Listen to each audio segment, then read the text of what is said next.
just to give you the current situation.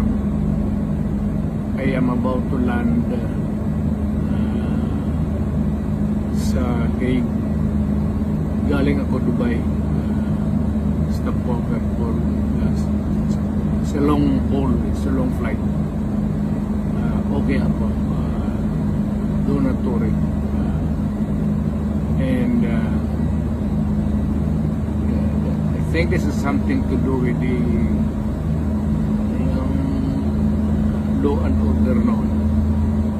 At sinasabi ko naman sa mga pulis, military na trabaho kayo,